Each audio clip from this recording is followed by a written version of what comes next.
Oke guys, jadi kita masuk ke DDS yang ke-15 ya. Wah, ini cepet juga ya. By the way, ya ini kita bakal ngebahas salah satu perusahaan consumer ya, consumer good. Tapi ya di bagian perlengkapan baby dan juga wanita pastinya ya. Jadi ini consumer good beda lagi. Oke, tapi sebelum itu jangan lupa selalu disclaimer on. Oke guys. Dan juga, sorry, mikrofon gue kejauhan tadi. Ini bukan ajakan jual atau membeli suatu saham ya guys ya. Jadi ini analisa gua doang, jadi nggak 100% bener ya. Jadi ini jadikan referensi saja ya analisa gua nih ya. Dan mohon maaf kalau ada salah kata-kata, tolong diperbaiki ya. Oke guys, yuk kita langsung saja masuk ya. Yang pertama nih. Nah, Unicam.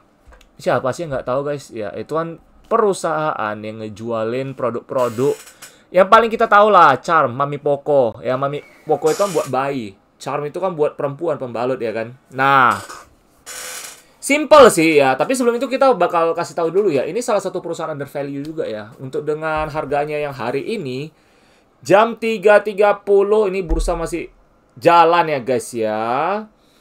Hari ini sahamnya itu cuma 1000 dan PBV-nya itu oke. 0,77 kali, PI-nya 11,26 kali dengan laba 276 miliar. Bagi gua ini salah satu wonderful company with very bajai price sih gua bilang sih ya. Karena ini juga udah IPO udah lama banget sih, dari tahun 1995 kalau nggak salah itu loh ya. Jadi kalau nggak salah ya 1995. Oh nggak, sorry. Salah deh gua. 2019, oke, sorry kok 95 pula. 2019 ya. Nah, jadi ini mungkin teman-teman nanya nih, ownernya siapa? Ownernya udah pasti dari Jepang langsung. Unicam itu dari Jepang ya guys ya. Itu Unicam. Oke, dah. Jadi ini gua langsung masuk ke dalam poinnya aja lah kita biar lebih cepet ya. Jadi gini. Kalian mungkin tahu gini loh, kayak 2021 labanya kan besar banget. Tahu nggak alasannya kenapa labanya besar dan sekarang labanya biasa-biasa aja? Masih ingat waktu kita COVID? Masih ingat waktu kita PSBB? Masih ingat, itu sebelum PSBB lagi. Pas COVID, orang banyak kayak nggak berani keluar rumah. Semua di dalam rumah terus. Otomatis, masih ingat ada beritanya, angka kehamilan itu naik. Boleh dibilang di seluruh dunia itu naik pesat. Tahu kenapa? Karena gak ada kerjaan di rumah ya, mantap-mantap lah. Main-main enak lah, ya bikin anak lah orang bilang gitu kan. Ya mau kayak mana cuy, di rumah terus bro. Pasti kalau apalagi kalau udah berkeluarga, ya udah bawaannya ya pasti ya sakne lah ya orang bilangnya. Oke. Ya buat anak lah ya. Otomatis ya angka kehamilan tuh tinggi, Bro. Di 2020-an itu pasti, Bro. Nah, kelahiran pasti 2021 dong. Iya dong, ya kan? 2021, 2020 akhir orang bilang gitu. Oke. Angka kelahiran tinggi. Ya. Itu 2021 itu, angka kelahiran tinggi. Otomatis demand untuk kayak Pampers ya dan kebutuhan wanita juga lah ya. Itu kan bakal naik. Tisu basah juga. Ini mereka ada bikin tisu basah juga gitu loh. Itu bakal naik semua demand-nya. Otomatis labanya itu naik di 2021. Makanya gue bilang setiap kenaikan dan penurunan suatu laba itu bisa dijelaskan. Ya. Dan ini yang gua analisa langsung. Ya, karena tuh berita banyak keluar gitu loh. Gampang kan? Ini gampang banget nih. Nganalisa saham Unicam ini. Karena simple. Bisnisnya simple. Justru kita tuh cari perusahaan seperti ini. Simple, bagus, under value. Apalagi consumer. Consumer 0,7 itu udah kelewatan. Orang bilang lah. Biasa consumer tuh biasa 1 kalian minimal PBV. Ini di bawah 1 itu udah kelewatan dan gak banyak ya. Salah satunya ini. Ya. Meskipun ya beda-beda ya, consumer tuh banyak ya. Ada rokok, ada perabotan, ada apa. Itu semua kategori, kayak satu atapnya namanya consumer gitu loh. Tapi kan beda-beda divisi gitu loh ya. Jadi, kalau kalian nanya gue lagi, Bang, jadi ini prospeknya gimana nih? Nah, prospeknya tergantung lagi. Apakah angka kelahiran ini bakal tinggi terus? Enggak lah cuy. Bakal ada keluarga berencana juga. Kan banyak keluarga berencana juga gitu loh. Jadi, angka kelahiran tuh mungkin bisa ditekan gitu loh. Ya kalau untuk yang case yang kayak COVID kemarin tuh itu lain cerita. Itu lain cerita bro. Oke, itu lain cerita banget. Ini kan udah nggak ada ya COVID, ya berita udah nggak. Ya kemarin dinaikin bentar lah. Jadi perusahaan saham-saham kayak emiten kesehatan kan naik semua tuh kan, tapi bentar aja sih. Ya itu nggak seheboh kayak dulu lagi lah, orang bilang lah. Makanya gue bilang, apakah berita COVID seheboh kayak dulu? Udah enggak kan di berita gitu loh. Maksudnya ada keluar beritanya, cuman kan orang-orang masih udah anggap biasa aja gitu loh di luar gitu. Kayak gue kemarin jalan-jalan di luar aja, mall aja rame banget gitu loh. Kayak ya udah nggak seheboh dulu awal-awal lah, orang bilang gitu loh ya, nggak setakut awal-awal dulu lah gitu loh. Jadi ya laba Unicamnya bakal gitu-gitu aja. Kembali lagi tergantung sama angka kelahiran, itu depends banget. Karena kalau misalnya kita ngomong ya, kalau angka kelahiran diteken ya otomatis ya labanya bisa ketekan juga. Makanya itu mereka sekarang ada lini bisnis lain. Mereka bikin produk untuk hewan. Itu produk untuk hewan gitu loh. Mereka ekspansi bisnisnya. Jadi nggak bisa melulu kita kayak dia fokus sama produk pembalut atau pampers untuk bayi gitu loh. Tisu basah ya nggak semua orang pakai juga. Pribadi gue aja jarang pakai tisu basah juga gitu loh.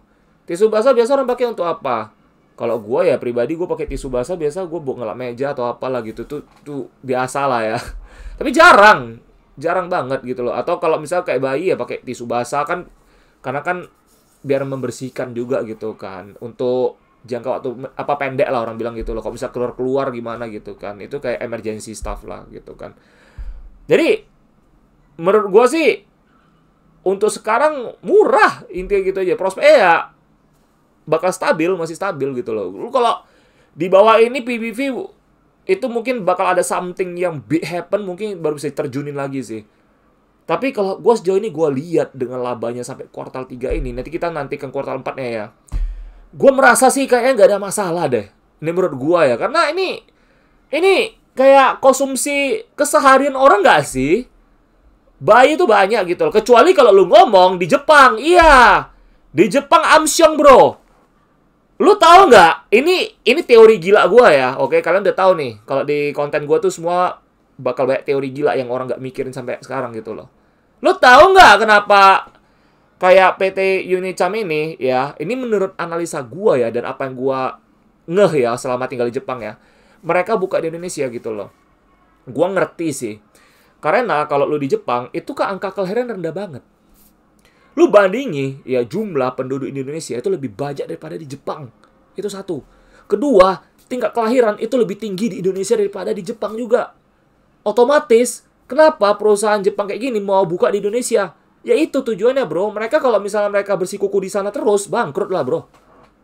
Lah orang di Jepangnya aja pada nggak mau beranak gitu loh. Pada lebih milih single gitu. Kalau nikah pun nggak mau ada anak. Dulu gue waktu tinggal di Jepang itu, guru gue pernah bilang sama gue lagi, guru Jepang gue. Kita itu suka kerja katanya. Bagi kita anak itu menyusahkan gitu loh. Itu langsung orang Jepangnya langsung loh. Mulut dari orang Jepangnya langsung loh. Ngomong kayak gitu di kelas. Gue dari sana gue ngerti. Oh gitu loh. No wonder gitu loh. Angka kelahiran tuh makin rendah gitu. Meskipun di sana mereka itu udah kayak. Ya di Jepang itu dulu waktu gue tinggal sana ya. Itu banyak berita sih. Pemerintah kayak mensupport lah. Untuk biar bisa angka kelahiran naik lagi gitu loh. Cuman penduduknya gitu loh. Kita balik lagi ke sana. Makanya kenapa? Kalau kalian bandingkan penjualan sana sama sini. Di Indonesia tuh lebih profit. Gitu. Makanya gue bilang Unicam ini oke lah. Under value. Bagus gitu. Makanya gue bilang kita nganalisa suatu saham. Bukan saham doang ya. Bisnis ya. Karena di balik saham itu ada bisnis yang bergerak di sana ya. Kalian harus bisa ngerti gitu loh. Nggak bisa hanya lu nengok baca laporan keuangan. Oh selesai gitu. Logika jalan juga. Nggak bisa kayak gitu. Karena investasi ini kan art ya. The art of investing gitu loh. Jadi fleksibel. Fleksibel selama kita menilai suatu emiten itu berdasarkan fakta dan data di lapangan, itu lu bisa jadikan referensi. Memang baca laporan keuangan itu bagus. Itu memang diwajibkan. Dan juga annual report. Tapi jangan lupa kita harus tahu fakta lapangannya gimana gitu loh. Kita mesti ngerti bisnisnya gimana gitu. Kalau ini gampang. Belum lagi kalau misalnya susah. Nah kalau susah mah lain cerita lagi tuh. Kalau misalnya udah susah kayak teknologi mah gue nggak ngerti cuy sama sekali. Jujur aja. Maintenance-nya apa gue nggak ngerti bro. Kok kayak gini mau gue ngerti. Ini mah gampang banget gitu loh. Jadi ya nih by the way ini requestan dari salah satu teman kita ya. Beliau minta tolong di analisa lah sama gue ya. Jadi gue analisakan ya. Oke, jadi teman-teman kalau misalnya pengen ada saham-saham atau emiten-emiten yang mungkin teman-teman tertarik ya, pengen masuk, atau misal teman-teman nggak ngerti nih bisnisnya, teman-teman boleh ya sawer aja sama gua ya, saweria di sana ya. Kalau teman-teman suka, nanti kan teman-teman tulis aja, bang tolong request saham ini dong, dibahas dong. Nanti gua bakal baca, nanti gua bahas buat kalian ya. Jadi seikhlasnya aja lah, kalian mau nyawer berapa ya guys ya. Itu ada di barcode sana, nanti jadi kalian tinggal scan aja ya. Jadi nanti teman-teman kalau misalnya teman-teman puas atau gimana ya bolehlah, terima kasih ya, anggap aja traktir makan ya. Oke guys, jadi ya gue bakal terus kayak sebisa mungkin ya gue bantu analisa dan kasih opini gue ya. Jadi biar teman-teman ada gambaran juga lah. Jadi biar teman-teman juga bisa nangkap lebih gampang gitu. Kok gue sih pribadi gue bikin something itu sesimpel mungkin lah. Jangan terlalu berbelit-belit ya, karena gue tuh nganalisa saham itu bener-bener mau gampang ya. Cara gampang tapi hit the point gitu loh. Jangan dibuat susah juga gitu. Kalau terlalu susah juga nanti kalian nggak beli-beli gitu kan. Ya. Oke, jadi ya untuk Unicom sampai di situ saja ya. Dan oh ya, sekali lagi gue bilang ya, ini GCG-nya itu rata-rata orang Jepang juga sih. Jadi kalau Jepang itu kita udah tahu ya GCG-nya ya itu profesional orang bilang lah ya. Jadi kalau GCG ya udah berkaitan dengan orang Jepang, gue sih nggak ragu lah. Gue nggak ragu. Karena gue udah tinggal di Jepang 3,5 tahun bro gitu loh. Gue udah kenal banyak orang Jepang juga. Jadi ini saham, kalau misalkan kalian nanya gue, apakah bisa dimasukkan ke dalam watchlist bang? Ya silakan. Silakan, gue aja udah masukin juga ini. Tapi gue belum beli, karena duit dulu bro. Oke, ini salah satu consumer yang menarik lah, gue bilang lah. Jadi, ini dia under value. Kalau lu nanya gue, apakah ini termasuk momen investing bang? Bisa jadi, momennya itu nggak gitu gede daripada value sih. Dia ini lebih condong ke value investing sih, karena growth. Laba dia kan growth, tergantung dari angka kelahiran juga nih. Kalau angka kelahiran tinggi, ya orang makin punya banyak bayi, otomatis permintaan akan pampers dan bahan-bahan ya untuk bayi, perlengkapan dan sebagainya bakal naik juga sih. Jadi ya itu yang bisa gue bilang sama kalian sih. Gampang kan guys kan? Jadi ya inilah yang gue bantuin teman-teman lah sebisa mungkin lah ya. Semoga ini bermanfaat ya teman-teman ya. Semoga ini bisa membantu teman-teman. Jadi teman-teman nanti bisa mikir lagi dan jadikan referensi apa yang gue bilang ini ya. Cuma gue bilang lagi sekali lagi ya. Selalu disclaimer on guys. Ini bukan ajakan jual atau membeli suatu saham. Untung rugi tanggung sendiri ya. Dan gua juga mohon maaf ya guys ya. Kalau gua ada salah kata-kata sekali lagi ya guys ya. Jadi mohon dikoreksi kalau ada kesalahan atau kekeliruan dari apa yang gua ucap. Oke guys. Jadi ini juga semua dari opini gua. Oke. Jadi gak 100% benar. Oke guys. Jadi ya. Sampai jumpa di DDS selanjutnya guys ya. Nanti request aja guys ya. Nanti kalian nyawer aja. Nyawer dari sana langsung bilang aja bang tolong requestin analisa saham ini dong gitu ya. Oke guys. Jadi ya kalian mau nyawer berapa terserah kalian lah. Ya seikhlasnya aja lah ya. Oke guys. Ya. Thank you udah dukung selalu channel ini ya. Dan gue pun tiap malam kita ada live juga guys. Jadi kalau misalnya teman-teman pengen join live kita ya silakan aja ya. Jadi kita di dalam bener-bener fokusnya bahas bisnis ya sama prospek aja. Oke. Kita itu nggak bahas kayak lilin-lilin gitu lah, enggak lah. Oke, jadi kita memang lain ya, kita beda banget ya. Oke, jadi tujuan kita juga ya kayak berdiskusi lah ya. Oke guys, seru banget ya. Jadi see you, bye-bye.